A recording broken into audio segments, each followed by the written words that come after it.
Explaining the job of the house buying solicitor. In England and Wales, licensed conveyancers or house buying solicitors are required to handle the buying, selling or mortgaging of a certain property.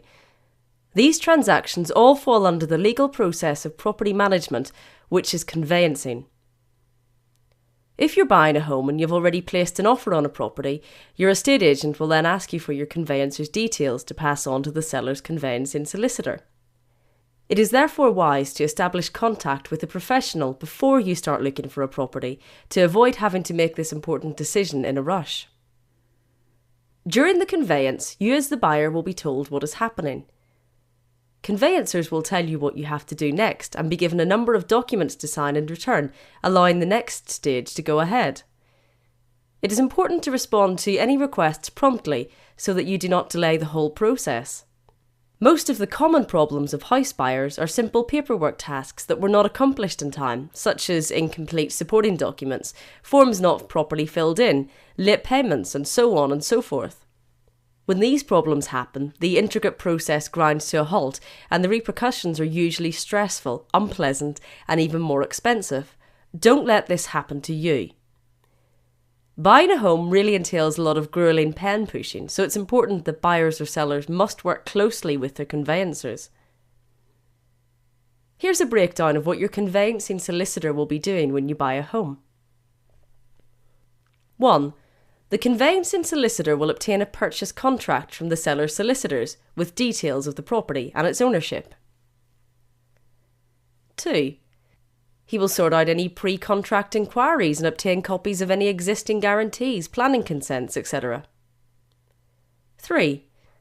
He will obtain the seller's fixtures and fittings list to see what they will be leaving in the property, and you will get a copy to check. 4. When your mortgage offer has arrived, he will arrange for you to sign the contract and hand over your deposit for him to hold in readiness for the exchange.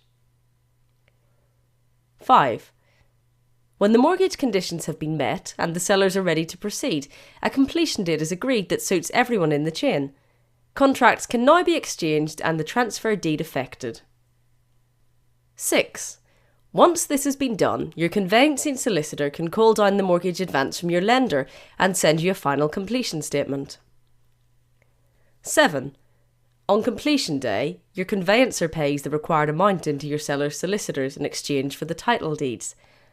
You can now move into your new home. 8. Your conveyancer will now register your name and mortgage at HM Land Registry and send the deeds to your lender for them to hold as security for their mortgage advance. One of the best ways of finding a suitable conveyancing solicitor is through a personal recommendation. If you go to the site that I'm about to give you and click through one of the banners, you'll find a little known site which does more than just give you conveyancing quotes. It also gives you feedback from previous client experiences. This is vital information to stop you getting your fingers burnt. Go to thefirstttimebuyerclub.com/housebuyingsolicitor. Again, that's www.thefirstttimebuyerclub.com/housebuyingsolicitor. Get the good, bad and ugly feedback when you click the banner on this site. Ensure you choose the right house buying solicitor for you. Thanks for listening and good luck buying your home.